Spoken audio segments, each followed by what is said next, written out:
Hi guys, क्या हाल चाल आप सबके। मेरा नाम है संचित और आप देख रहे हैं CA knowledge portal. So welcome to day one of GST revision challenge. मैंने कल एक वीडियो बनाई थी जिसके अंदर मैंने आपको 5 डेज जीएसटी का रिवीजन चैलेंज के बारे में बताया था और इससे रिलेटेड डिटेल शेड्यूल मैंने टेलीग्राम में भी पोस्ट कर दिया था और उसका आज डे 1 है।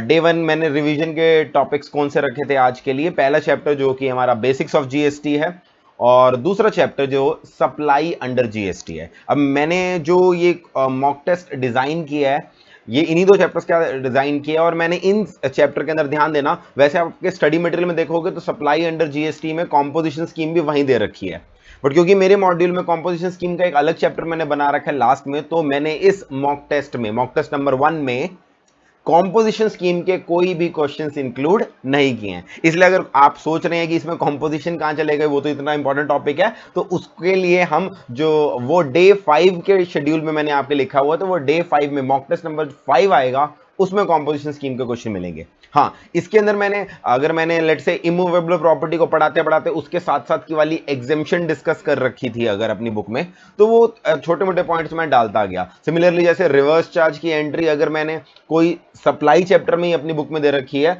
तो उससे रिलेटेड क्वेश्चन भी आपको मिलेगा, राइट।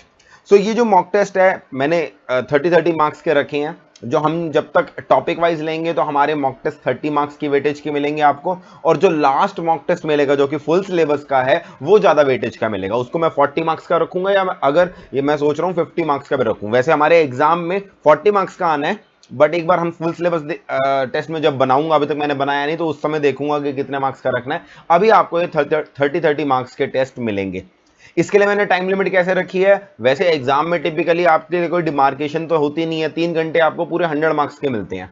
सो आइडियली एग्जाम के पॉइंट ऑफ व्यू से सोचूं तो आपका 40 मार्क्स का जो जीएसटी का टॉपिक है उसको आपको 1 घंटा 10 मिनट या 1 घंटा 20 मिनट देने चाहिए। 1 घंटा 20 मिनट के अंदर आप जीएसटी कर लोगे। मैं इसलिए कह रहा हूं क्योंकि इनकम टैक्स में कंपैरेटिवली बेशक 60 मार्क्स का है मगर वहां टाइम ज्यादा लगता है, तो एग्जाम में भी हमें अपना फ्लो इस हिसाब से बनाना है कि अगर हम 40 मार्क्स का जीएसटी का पेपर अटेम्प्ट करने वाले हैं हम उसको 1.25 घंटे के अंदर अंदर कर लें। और एक चीज ध्यान देना कि हमें एग्जाम में 15 मिनट का रीडिंग टाइम भी मिलता है, तो यहां पर भी टेस्ट में मैं आप इंस्ट्रक्शंस देखोगे ऊपर टेस्ट के अंदर सबसे पहले, तो मैंने यहां पे क्लियरली लिख रखा है कि 45 मिनट्स आप टारगेट करो, आप ये 30 मार्क्स का अटेम्प्ट कर रहे हो।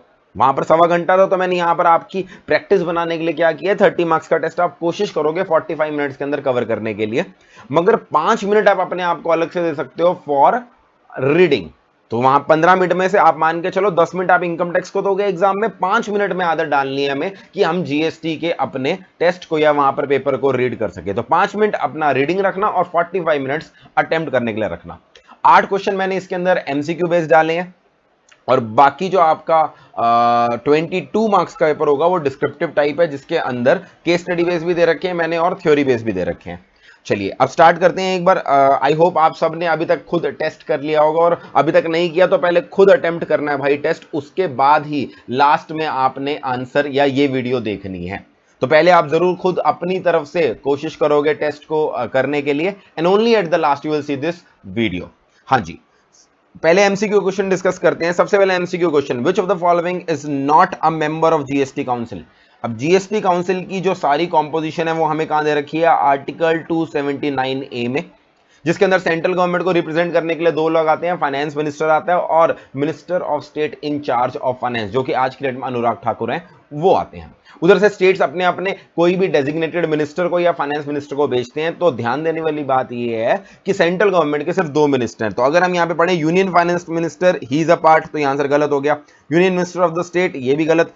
Prime minister is the correct answer because prime minister is not a part of GST council, right. बड़ा सिंपल क्वेश्चन था मेरे हिसाब से, स्ट्रेट फॉरवर्ड क्वेश्चन। आगे बात करते हैं, ये क्वेश्चन थोड़ा बढ़िया है। Mister Ram is engaged in the manufacture and sale of toilet preparations containing alcohol as one of the ingredient. आप सबको पता होगा जो टॉयलेटरीज हम खरीदते हैं उसके अंदर कुछ मात्रा में अल्कोहल होता है फॉर क्लीनिंग पर्पज। अब जैसे ही अल्कोहल की बात आती है ना जीएसटी में, थोड़ी बहुत कंफ्यूजन हम सबकी बढ़ जाती है, क्योंकि आज भी अल्कोहल पे हम पढ़ते हैं स्टेट एक्साइज ड्यूटी लगता है और वो जीएसटी में कवर नहीं करी। बट ध्यान देने वाली बात है, कॉन्स्टिट्यूशन में जिस अल्कोहल को जीएसटी से बाहर रखा गया है वो हर तरह का अल्कोहल नहीं है, सिर्फ वही अल्कोहल है which is for human consumption.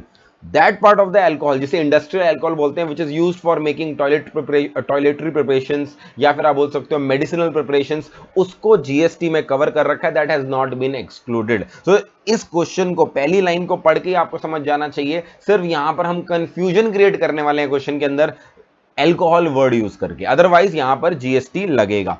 He was previously registered under excise and state, बिल्कुल सही, पहले भी स्टेट एक्साइज सिर्फ और सिर्फ अल्कोहल फॉर ह्यूमन कंजम्पशन पे लगता था, अल्कोहल फॉर इंडस्ट्रियल पर्पस पहले भी सेंट्रल एक्साइज में ही कवर होता था। Now after the implementation of GST he wants to know which taxes he need to pay. अब एक चीज ध्यान देना, एमसीक्यू क्वेश्चन में ना आप पहले 1 मिनट के लिए भूल जाओ वो क्वेश्चन एमसीक्यू है।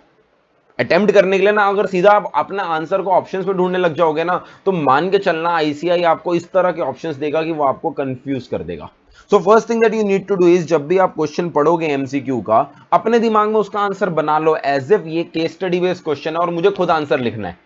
आंसर क्लियर कर लो। अब हमसे अगर ये पूछा जाएगा कि आज की डेट में उसको क्या पे करना है, हमारे दिमाग में क्रिस्टल क्लियर है कि भाई आज की डेट में उसको जीएसटी में कवर किया गया है, because it is alcohol being used in some industrial purpose, not for human consumption. अब उस आंसर को ढूंढना है। Mister Ram will be liable to pay central excise duty, गलत। Mister Ram will pay GST on manufacture but state VAT on toiletry, भाई अब तो sale पर स्टेट वैट और सप्लाई पे जीएसटी अलग अलग थोड़ा है, वैट तो वैसे भी सबस्यूम हो गया है, जिन केसेस में जीएसटी लग गया वैट वहां पर लगेगा ही नहीं, तो ये भी गलत। मिस्टर राम विल पे only GST since the taxable event is supply and not manufacture. अब ये लाइन पढ़ के ही हमें सही लग रही है, बट जैसे मैं हमेशा फाउंडेशन में भी बोलता था, अगर आपका बी या सी या ए पॉइंट सही हो गया, दैट डज नॉट मीन आप आगे के ऑप्शंस पढ़ोगे ही नहीं। सी में मुझे आंसर मिल गया मेरा, बट डी में पढ़ूंगा जरूर, क्योंकि हो सकता है शायद डी बेटर आंसर दे। अगर आप पढ़ोगे ना, ऊपर यहां पर इंस्ट्रक्शन में आपको हमेशा लिखी मिलेगी आईसीआई की, choose the most appropriate answer. So अगर सी आंसर लग भी रहा है, हमेशा एक चीज ध्यान रखनी है, डी हमें पढ़ना जरूर है। Mr. Ram will pay state excise duty on the manufacture since it contains alcohol and further on sale he will pay state VAT duty, गलत। अब हम तसल्ली में बोल सकते हैं कि हमारा सी आंसर सही है। यहां पे कंफ्यूजन का पॉइंट ये था कि कुछ बच्चे अल्कोहल देखकर डी पॉइंट करेक्ट कर सकते थे, that was the only important thing in this question. Next, which section makes dual model of GST possible. अब सबसे पहले तो हमें पता होना चाहिए कि डुअल मॉडल ऑफ जीएसटी है क्या। डुअल मॉडल ऑफ जीएसटी का मतलब है कि सेम ट्रांजैक्शन पर सेंटर भी टैक्स लगाता है और स्टेट भी टैक्स लगाती है। यानी मैं बात करूं इंट्रा स्टेट सप्लाई की, उस पे सीजीएसटी भी लगता है levied by central government, and SGST भी लगता है लेविड बाय स्टेट गवर्नमेंट। मगर ये चीज फ्लो कहां से हो रही है? अब ये जो डुअल मॉडल है ये कहां लिखा हुआ है? तो डुअल मॉडल अगर जल्दी से कॉन्स्टिट्यूशन अमेंडमेंट आप याद करो, 3 आर्टिकल इधर उन्होंने डाले थे, 246 है, 269 है और 279 है। 246 ए जो कि पहला आर्टिकल जिसने बाईपास कर दिया था आर्टिकल 246 को, उसी ने अपने सब आर्टिकल 1 और आर्टिकल 2 के अंदर अलग अलग पावर दी है। 1 के अंदर उसने पावर दिया इंट्रा स्टेट के लिए, पार्लियामेंट को भी, स्टेट लेजिस्लेचर दोनों को, और 2 के अंदर उसने इंटर स्टेट पे किसको पावर दे दी है? पार्लियामेंट को दे दी है। तो हमारा आंसर होगा आर्टिकल 246 ए। डुअल मॉडल का मतलब समझो, डुअल मॉडल का मतलब यह है कि कौन सा ऐसा आर्टिकल है जो सेम ट्रांजैक्शन पे टैक्स लगाने के लिए पार्लियामेंट और स्टेट लेजिस्लेचर दोनों को पावर दे रहा है। So that is article 246 A. Next, which of the following transactions does not qualify as supply. अब एक्सपेक्ट करो एमसीक्यू में ऐसे क्वेश्चन बहुत ज्यादा आते हैं, क्योंकि सप्लाई की डेफिनेशन इतनी कॉम्प्लिकेटेड है, वो ऐसे क्वेश्चन जरूर पूछते हैं। एक बार इसमें चारों को हमें रीड करना पड़ेगा, अपनी जजमेंट लगानी पड़ेगी, and then will look at the options, right. Let's read point number 1। When the head office makes a supply of services to its own branch outside the state। अब यहाँ पे हेड ऑफिस और branch की बात जब भी आएगी ना, तो हमेशा आपके दिमाग में शेड्यूल नंबर 1 आना चाहिए, क्योंकि they are deemed distinct person. Deemed distinct person के अंदर जब भी बीच में सप्लाई होती है, even if it is without consideration, और वो सप्लाई गुड्स हो या सर्विसेज हो, उसको हम सप्लाई के दायरे में कवर करते हैं। तो स्टॉक ट्रांसफर्स हो, चाहे एक हेड ऑफिस अपनी ब्रांच को सर्विस दे रहा हो, मैनेजमेंट सर्विस एंड ऑल, उसको हम सप्लाई में कवर करते हैं। तो ये वाला पॉइंट तो हमारे हिसाब से सप्लाई है, और हमें बताना क्या है, which one does not qualify. तो अपने लिए क्रॉस लगा लेंगे यहां पर। When a person imports services without consideration for the purpose of his business from his son living outside India। Import की बात करें, import without consideration schedule number 1 के अंदर तभी आती है, first of all it has to be in the course and furtherance of business, and secondly it should be from a related person या from a establishment outside India. और अब related person की definition अगर आपको याद कराऊं, related person की definition में फैमिली इंक्लूडेड होती है, और फैमिली की डेफिनेशन फर्दर मैं डिस्कस करूं तो उसके अंदर स्पाउस और सन तो कवर होते हैं वेदर दे आर डिपेंडेंट और नॉट, मगर ब्रदर सिस्टर और ग्रैंड पेरेंट्स, हमारे parents grand parents brother sister कभी कभी होते हैं इफ दे आर होली और mainly dependent on that individual. तो यहां पर हमने बात करी है सन की, सन के केस में हमें ये पता ही नहीं करना कि होली एंड मेनली डिपेंडेंट है या नहीं, उसे रिलेटेड पर्सन ही मानेंगे। हम रिलेटेड पर्सन से इंपोर्ट ऑफ सर्विस कर रहे हैं without consideration, it will B a supply, इसलिए हमारा आंसर ये नहीं होगा। When a principal makes supplies to his agent and such agent is situated in some other state, अब प्रिंसिपल एजेंट की बात करूं तो प्रिंसिपल एजेंट विदाउट कंसिडरेशन भी हो तो भी उसको क्या मानते हैं, सप्लाई मानते हैं। बट यहां पर आ जाता है हमारा सीबीआईसी का इंपॉर्टेंट टेस्ट जो कहता है इस पर्पस के लिए, शेड्यूल नंबर 1 के लिए एजेंट का एक स्पेशल मतलब है। हम शेड्यूल 1 के लिए उसी एजेंट को एजेंट बोलेंगे, जीएसटी एजेंट बोलेंगे, जो हमारे बिहाफ पर इनवॉइस भी इशू करता है, उसको इतनी ऑथराइजेशन दे रखी है। अगर वो इनवॉइस इशू करने के लिए ऑथराइज नहीं है, इनवॉइस हमें इशू करना पड़ता है, वो सिर्फ कस्टमर लेके आता है, then for GST purpose he will not be an agent, and as soon as he is not a agent for GST purpose, schedule 1 वहां पर नहीं लगेगा। तो पॉइंट नंबर 3 और 4 में अगर आप देखोगे मेन डिफरेंस यही है। पॉइंट 3 में he is not authorise to issue invoice in his own name. On the other hand point number 4 के अंदर यहां पे क्लियरली लिखा है कि वो अपने नाम में इनवॉइस इशू कर सकता है। तो हमारा आंसर 3 होगा, क्योंकि पॉइंट नंबर 3 के केस में वो बंदा सीबीआईसी का टेस्ट पास नहीं। हाँ जी, next point number 5, Healthify is a famous restaurant. Healthify वैसे ऐप का नाम है, मगर मैंने यहां पर उसका नाम यूज कर लिया था। Is a famous restaurant in Lakshmi Nagar Delhi which serves Indian and Mughlai food besides also serving alcoholic based drinks. एक रेस्टोरेंट है जो खाना भी सर्व करता है और अल्कोहल भी सर्व करता है। It is not sure about the taxability of it supplies made by it, which of the following is true. Again एक बार के लिए ऑप्शंस नहीं देखेंगे हम, आप ये सोचेंगे अगर ये केस स्टडी बेस्ड क्वेश्चन होता तो हमारा आंसर क्या होता।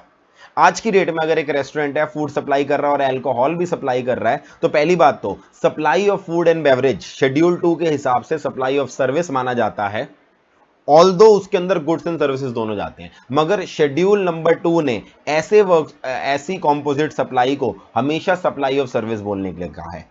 मगर एट द सेम टाइम क्योंकि वो अल्कोहल भी सर्व करता है, तो याद रखना अल्कोहल को हम जीएसटी में कवर नहीं कर सकते, उसके ऊपर हम वैट लगाएंगे। तो हमारा आंसर ये हुआ कि जो फूड वाली सप्लाई है, that part of the bill जो फूड से रिलेटेड है, उसको सप्लाई ऑफ सर्विस मानो, उस पर जीएसटी लगाओ, एंड जो अल्कोहल का अलग से बिल आ रहा है उसके ऊपर सिर्फ और सिर्फ क्या लगेगा, वैट लगेगा उसके ऊपर। तो यहां पर आंसर हमारा क्या बनता है अगर आप देखोगे, since it supplies food items all supplies will be treated as supply of goods, गलत। Supply of goods is combined with services, it will be treated as composite supply and dealt with by section 8, गलत। यहां पे section 8 नहीं लगेगा, यहां पे schedule 2 overrule कर लेता है सेक्शन 8 को, तो वो कॉम्पोजिट सप्लाई का जो जनरल रूल है वो यहां पर अप्लाई नहीं होगा। Schedule 2 clarifies that supply of goods and beverages in a restaurant shall be treated as supply of service and GST will be applicable on food items as well as alcoholic drinks. देखो यहां तक तो सही चल रही थी ये line, मगर आगे जाकर इसने गलत कर दिया, क्योंकि इसने बोल दिया अल्कोहल वाले पार्ट पे भी जीएसटी लगा लो, इसलिए ये पॉइंट गलत हो गया। और आखिरी point, supply of food etcetera shall be treated as supply of service, बिल्कुल सही, and subjected to GST whereas alcohol subjected to state VAT. D part is correct. देखो अगर खुद आप पहली आंसर सोच के रखोगे तो बिल्कुल इजी लगेगा, अगर बिना सोचे समझे एबीसीडी देखने लग जाओगे तो बिलीव मी एक जैसे से आंसर लिखते हैं और वो आपको कंफ्यूज कर देते हैं। Let's proceed further. Question number 6. Mr. Avishkar is a painter registered under GST in Delhi. He sends his artwork for exhibition in Mumbai. At what point of time supply is considered to have been made? अब जो ये question है हमारा, ये CBIC circular से related है जो supply chapter में दे रखा है। एक सीबीएसई सर्कुलर दे रखा है, आप अगर आप फ्लो चार्ट में देखोगे वहां पर भी मैंने चार्ट बनाया है। एक पेंटर है यूपी का, वो दिल्ली की किसी एग्जीबिशन में जा रहा है, उस एग्जीबिशन में उसकी पेंटिंग लगेगी, वहां पर कुछ बायर्स ऑर्डर प्लेस करेंगे और वहीं से उसको खरीद के ले जाएंगे। तो सवाल ये है, जब यूपी से दिल्ली जा रहे हैं उस मूवमेंट को सप्लाई मानना है या नहीं मानना। सप्लाई कब मानी जाएगी, जब गुड्स मूव करे यूपी से दिल्ली या जब बायर ने ऑर्डर प्लेस किया। और सीबीआईसी सर्कुलर ने साथ साथ डिस्कस किया था, अगर इसको सप्लाई मानेंगे तो इसको इंट्रा स्टेट मानेंगे या इंटर। तो सीबीआईसी ने क्या बोला, उसने कहा था ये जो मूवमेंट है it will not amount to supply, इसके अंदर सिर्फ डिलीवरी चलानी इशू करना है, क्योंकि जब वो एग्जीबिशन के लिए पेंटिंग लेके जा रहा है उसको नहीं पता उसकी पेंटिंग बिकेगी या नहीं बिकेगी, he does not even know the customer. But जब वहां पर कस्टमर ऑर्डर प्लेस कर देता है तब सप्लाई मानी जाएगी, और वो सप्लाई दिल्ली में इंट्रा स्टेट नहीं मानी जाएगी, वो सप्लाई इंटर स्टेट मानी जाएगी UP to Delhi. That was clarified by CBIC. और लेट मी टेल यू, ये क्वेश्चन आपका आरटीपी का क्वेश्चन है, मेरे हिसाब से शायद May 20 अटेम्प्ट में या November 19 अटेम्प्ट की आरटीपी में था। तो इसके अंदर सप्लाई कब मानी जाएगी? When the painting is completed. बिल्कुल ही गलत, अपने घर पे पेंटिंग कंप्लीट कर लेगा, सप्लाई थोड़ा हो गई। When painting is send for exhibition, no, CBIC ने यहां पर क्लैरिफिकेशन की है, इस समय भी सप्लाई नहीं मानी जाएगी। When पेंटिंग इज डिस्प्लेड, ध्यान देना डिस्प्ले हुई है, अभी मैं किसी ने ऑर्डर प्लेस नहीं किया तो भी गलत। When painting is purchased by one of the visitors, that is the correct option, point number D. Which of the following is not considered as a supply under CGST Act 2017? Again a very good question, इस तरह के question अच्छे होते हैं। Importation of architectural services for construction of residential property used for personal purpose from unrelated person। अब import का ना diagram याद करो। import के डायग्राम में हमने यहां पे लिया था विद कंसिडरेशन और यहां पे लिया था विदाउट कंसिडरेशन। विद कंसिडरेशन में चाहे बिजनेस पर्पज हो चाहे बिजनेस पर्पज ना हो, as long as it is with consideration, 7(1)(b without business purpose यानी पर्सनल पर्पज वालों को भी सप्लाई मान लेंगे। यानी ये तो सप्लाई है और हमें पता करना है which one is not a supply. तो पॉइंट नंबर ए गलत हो गया क्योंकि 7(1)(b इस ट्रांसेक्शन को सप्लाई क्लियरली बोलता है। विदाउट की बात करूं, विदाउट कंसिडरेशन में भी अगर बिजनेस पर्पज नहीं है तो it is not a supply, और अगर बिजनेस पर्पस है तो again it has to be from a related person, तभी सप्लाई बनेगा। अगर रिलेटेड पर्सन या डीम्ड डिस्टिंक्ट पर्सन यानी एस्टैब्लिशमेंट आउटसाइड इंडिया, इन दोनों से आपने इंपोर्ट नहीं करी तो विदाउट कंसिडरेशन वाले केस में सप्लाई नहीं बन सकता। तो अब अगले दो पॉइंट पढ़ते हैं। Importation of architecture services free of cost यानी without consideration for construction of office, office है तो मतलब बिजनेस पर्पज आ गया, फ्रॉम अ रिलेटेड पर्सन, ये पॉइंट भी हमारा सप्लाई बन जाएगा 7(1)(c) के अंदर, क्योंकि हम सारी कंडीशन सेटिस्फाई कर रहे हैं, रिलेटेड पर्सन से ले रहे हैं, बिजनेस पर्पस के लिए ले रहे हैं। Importation of architectural service free of cost for construction of office from a unrelated person, unrelated person पे 7(1)(c) भी नहीं लगेगा, accordingly it will not be a supply. हमारा आंसर क्या बन गया? Point number 7 is our answer. हमें ढंग से रीड करके बाकी चीजों को रूल आउट करना है, तभी अपने आंसर पे पहुंचना है।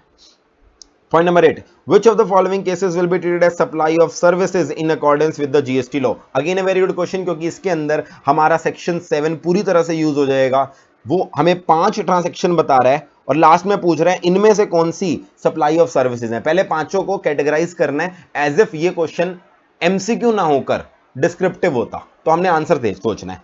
Supply of mobile phone along with warranty service, mobile phone और सर्विस यानी ये कॉम्पोजिट सप्लाई होगी क्योंकि नेचुरली बंडल्ड है, और यहां पर सेक्शन 8 लग जाएगा। सेक्शन 8 बोलता है कॉम्पोजिट सप्लाई के अंदर जो भी डोमिनेंट सप्लाई है, प्री डोमिनेंट सप्लाई है, उसी का नेचर मानो। यानी यहां पर हम मान के चलेंगे मोबाइल सप्लाई हुआ है, अकॉर्डिंगली यहां पर सप्लाई ऑफ गुड्स माना जाएगा, क्योंकि प्री डोमिनेंट एलिमेंट क्या है? Mobile phone. Supply of books along with coaching service, again this is a composite supply, naturally bundled हैं दोनों, मगर यहां पर प्री डोमिनेंट कैरेक्टर किसका आ जाएगा? कोचिंग का आ जाएगा, क्योंकि the intention between the both parties is coaching service, books are only an ancillary component, तो यहां पर सर्विस हो जाएगी हमारी। ठीक है जी, आगे बढ़ते हैं। Supply of books, brochure, annual report where the content is supplied by the writer and paper is used by the printer. अब प्रिंटिंग कॉन्ट्रैक्ट्स के ऊपर अगर आपको याद हो, सीबीआईसी का एक सर्कुलर है जो कहता है अगर जहां पर मेन फोकस कंटेंट पर होता है, जैसे बुक के अंदर, एनुअल रिपोर्ट के अंदर, जब फोकस कंटेंट पे हो तब सामने वाला बंदा सिर्फ प्रिंटिंग सर्विस देता है। बट जब सामने वाला बंदा हमें कोई कार्डबोर्ड, कोई टिश्यू पेपर, कोई नैपकिन, कोई कार्ड बॉक्स, इस तरह का प्रोडक्ट बना के दे रहा है और उसके ऊपर सिर्फ हमारा लोगो प्रिंट कर देता है, तो मियरली बिकॉज उस पर लोगो प्रिंट हो रहा है, that does not make it service, वहां पर उसे गुड्स ही माना जाएगा। तो यहां पर पॉइंट नंबर 3 हमारा सर्विस बन गया, क्योंकि हम कंटेंट बेस्ड चीज दे रहे हैं यहां पर, जबकि यहां पर हम उससे नैपकिन वगैरह ले रहे हैं, सिर्फ अपना लोगो प्रिंट करने के लिए दे रहे बोल रहे हैं, तो ये सप्लाई ऑफ गुड्स माना जाएगा। ये सीबीआईसी सर्कुलर हमारा यूज हो गया। Supply of shahi paneer and tandoori roti in a restaurant, restaurant की अभी डिस्कशन करी। शेड्यूल टू रेस्टोरेंट यानी supply of food and beverage in a restaurant और केटरिंग सर्विस, उसको कहता है, उसको हमेशा सप्लाई ऑफ सर्विस मानना है। वहां पर सेक्शन 8 को भी हम ओवर रूल कर देते हैं और शेड्यूल 2 को हमेशा सप्लाई ऑफ सर्विस बोल देता है। तो अब इसके अंदर सर्विस कौन कौन से हो गया? पॉइंट नंबर 2 सर्विस है, पॉइंट नंबर 3 सर्विस है, पॉइंट नंबर 5 सर्विस है, तो आंसर विल बी ए। ठीक है जी, मेरे हिसाब से ये क्वेश्चन एग्जाम में आता है तो शायद 2 मार्क्स का भी आ सकता है, क्योंकि इसके अंदर हमारी काफी मेहनत लगी है। मैंने इसको टेस्ट में 1 मार्क्स का दिया है, बट एग्जाम में अगर आया तो हो सकता है ये 2 मार्क्स का भी पूछा जा सके। Let's come to descriptive type questions. Descriptive type में याद रखना, जो केस स्टडी बेस्ड क्वेश्चंस है ना, उनको पहले आपने वैसी सिस्टम जैसे आप फाउंडेशन से चले आ रहे हो या लॉ में भी करते हो, पहले प्रोविजन ऑफ लॉ लिखो, साथ में फिर आंसर लिख दो। बट यहां पर ना कोई इतनी ज्यादा हाई मार्किंग नहीं आती, 5 नंबर 6 नंबर की केस स्टडी नहीं आती। केस स्टडी आपकी टिपिकली 3 मार्क्स की 4 मार्क्स की आती है। तो प्रेजेंटेशन के नाम पर इतने सेंटी मत हो जाना कि भाई प्रोविजंस ऑफ लॉ में चेप दिया लाइनें इतनी सारी, फिर फैक्ट्स ऑफ केस लिख रहे हो, फिर कंक्लूजन। इतना करने की जरूरत नहीं है। कारण मैं पता क्यों कह रहा हूं, क्योंकि मार्क्स की वेटेज कम है। तो चुपचाप प्रोविजन लिखो और फैक्ट्स और कंक्लूजन एक साथ लिख दो। पहले ऊपर प्रोविजन, फिर फैक्ट्स एंड कंक्लूजन एक साथ ही लिख दो। अलग से फैक्ट्स बनाना, अलग से कंक्लूजन लिखने की जरूरत नहीं है। अननेसेसरली आप अपना टाइम वेस्ट करोगे। राइट, इसके अंदर चलो देखते हैं। क्वेश्चन नंबर 1 और क्वेश्चन नंबर 2 दोनों अमेंडमेंट से रिलेटेड है। Holiday guest house situated at Shimla provides boarding and lodging service to tourist at economical cost. Basically क्या कवर हो गया, होटल सर्विसेज आ गई। The charges for single deluxe room are 999। अब जल्दी से याद करो, हमारा इस केस के अंदर जो होटल सर्विस है वो रेंटिंग ऑफ इमोल प्रॉपर्टी हो गई, सप्लाई ऑफ सर्विस हो गई। बट सप्लाई वाले चैप्टर में इससे रिलेटेड हमने कुछ एग्जाम्पशन पढ़ी थी, और होटल की बात करें तो उसके अंदर था वो रूम्स जिनका टैरिफ वैल्यू 1000 या उससे कम हो, उनको एग्जेम्प्ट किया गया है। यहां पर अमेंडमेंट जो आई थी वो ये थी कि पहले 1000 से कम वाले टैरिफ वाले एग्जेम्प्ट थे, बाद में अमेंड करके एग्जैक्टली 1000 वालों को भी एग्जामिशन में कवर कर लिया था।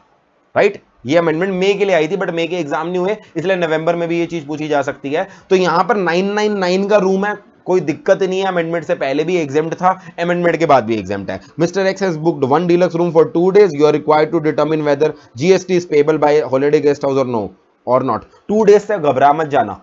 जब हम वहां पे 1000 बोलते हैं ना, तो पर डे बोलते हैं। आप 5 दिन के लिए बुक कर दोगे, 5000 का बिल आ जाएगा, दैट डज नॉट मीन कि टैक्स लग जाएगा। पर डे देखना है हमने टैरिफ, पर डे टैरिफ 999 है तो एग्जेम्पशन मिलेगी। यहां हमने सिर्फ प्रोविजंस ऑफ लॉ में पहले प्रोविजन लिखना है और फिर नीचे समझा देना है, because the tariff is less than 1000 we are exempting it. Will your answer change if the charges for single deluxe room by holiday guest house are 1000 rupees? Now this is a part where उसने amendment को touch किया है, और आप यहां पर बोलोगे yes, as per the recent amendment in the exemption notification, even if the tariff is exactly 1000, it will fall under exemption. Answer आपको दिख जाएगा, आंसर आप मैं टेलीग्राम पे पोस्ट कर ही दूंगा। और तो आंसर के अंदर आपको यहाँ पर डिटेल डिस्क्रिप्शन दिख जाएगी किस तरह से आपको लिखना है। अलग अलग 2 पार्ट बनाना चाहो आप बना सकते हो। तो यहां पर ज्यादा, अगेन 3 मार्क्स का क्वेश्चन है तो बहुत ज्यादा एक्सप्लेनेशन देने की जरूरत नहीं है। आप एक ही बार प्रोविजन लिखो और फिर दोनों पार्ट्स का आंसर दे दो, it will be more than sufficient. Answer जो मैंने दे रखा है, मैंने जानबूझ के आईसीआई ने जो आंसर दिया वही का वही दिया आपको। मैंने खुद एडिट नहीं किया आंसर को, ताकि आपको पता लगे आईसीआई सजेस्टेड आंसर में क्या देता है। But that does not mean कि आईसीआई ने जितना बड़ा आंसर दिया है, बार उसने 2 बार सेम प्रोविजन को 2 बार लिख दिया अपने आंसर में। अगर आप देखोगे, पहले उसने समझाया 1000 वाला, फिर से उसने 1000 वाली चीज को समझाया। तो मेरे हिसाब से यहां पर एक ही बार प्रोविजन लिख दो तो आपका कुछ टाइम बच जाएगा और आप दोनों चीजों को आंसर कर सकते हो उसके साथ। राइट, आगे point number 2, mister Vicky Franklin N unregistered famous author received 3 crore rupees of consideration from Shiv Bhavan publication for services by way of temporary transfer of copyright under Copyright Act। ये हमने पढ़ा था जब शेड्यूल 2 पढ़ते हैं ना हम आईपीआर वाली चीज को, वहां हम पढ़ते हैं कि अगर टेम्परेरी ट्रांसफर करते हैं हम आईपीआर का तो उसे सप्लाई ऑफ सर्विस मानते हैं। और वहां पर एक रिवर्स चार्ज की एंट्री करी थी जिसके अंदर इंपॉर्टेंट अमेंडमेंट आई है। अमेंडमेंट ये है ऑथर के लिए, पहले जब ऑथर अपनी टेम्परेरी ट्रांसफर ऑफ आईपीआर करता था, यानी वो सर्विस देता था, मैंडेटरी रिवर्स चार्ज लगता था पब्लिशिंग हाउस के ऊपर। जो रेसिपिएंट है पब्लिशिंग हाउस, उस पर मैंडेटरी रिवर्स चार्ज लगता था। अब अमेंडमेंट ये आई है कि अगर चाहे, वैसे तो रिवर्स चार्ज है, मगर अगर ऑथर चाहे तो वो इस पे फॉरवर्ड चार्ज में भी टैक्स पे कर सकता है, मगर उसके लिए उसको 3 कंडीशन सेटिस्फाई करनी पड़ती हैं। पहली बात तो ऑथर को रजिस्ट्रेशन लेनी पड़ती है। सेकेंडली उसको एक ऑप्शन, एक इंटीमेशन फाइल करनी पड़ती है साल की स्टार्टिंग में, that I want to pay tax under forward charge. And ये जो इंटीमेशन फाइल होएगी ये 1 साल के लिए, पूरे साल के लिए फाइल होएगी। ड्यूरिंग द ईयर आप इस इंटीमेशन को विड्रॉ नहीं कर सकते। तीसरी चीज, ऑथर जो अपना इनवॉइस रेस करेगा उसके ऊपर ये क्लियरली डिस्क्राइब करेगा that he has opted to pay tax under forward charge. ये डिस्क्रिप्शन उसको अपने इनवॉइस पे देनी पड़ेगी। तो 3 कंडीशन सेटिस्फाई होंगी तो फॉरवर्ड चार्ज लग जाएगा, अदरवाइज क्या लगेगा, रिवर्स चार्ज लगेगा। That was the amendment. वही चीज यहां डिस्कस करी है। विक्की फ्रैंकलिन ने सर्विस दी एसबीवी को Vicky Franklin is of the view that SBP is liable to pay tax under reverse charge. वो कह रहा है तुम पे करो रिवर्स चार्ज में, मगर जो रेसिपिएंट है he does not conquer with his view, वो एग्री नहीं करता एंड रेडी नहीं है पे करने के लिए। आपको ये बताना है कौन सही है कौन गलत है। पहले आप बोलोगे कि विक्की कुछ हद तक सही है क्योंकि इस केस में रिवर्स चार्ज लगता ही लगता है, रिवर्स चार्ज हटाया नहीं अमेंडमेंट में।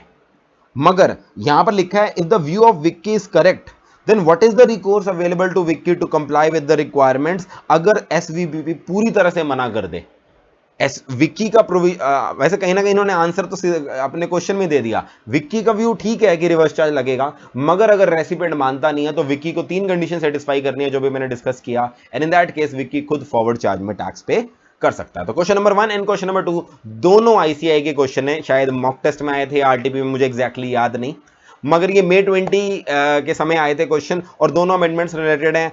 मेरे हिसाब से ऐसा क्वेश्चन आप एग्जाम में एक्सपेक्ट कर सकते हो। Next, examine whether the activity of import of service in the independent cases would amount to supply. Again वो इंपोर्ट वाला डायग्राम अपने दिमाग में सेट करना है और ऑटोमेटिकली आपका आंसर आ जाएगा। यहां पर मैं यही सजेस्ट करूंगा, अगर आप चाहो तो एक ही बार इंपोर्ट का प्रोविजन लिख सकते हो, फिर तीनों पॉइंट्स को आंसर कर सकते हो, उससे आपका टाइम बचेगा। आप जो आईसीआई का सजेस्टेड आंसर देखोगे जो मैंने टेस्ट में भी दे रखा है, वहां पे उन्होंने हर पॉइंट के अंदर प्रोविजन को एक्सप्लेन किया हुआ है। ऑल्टरनेटिवली आप क्या कर सकते हो, क्योंकि एक ही क्वेश्चन के 3 पार्ट है, एक ही बार सेक्शन 7(1)(b) और 7(1)(c) को समझा दो।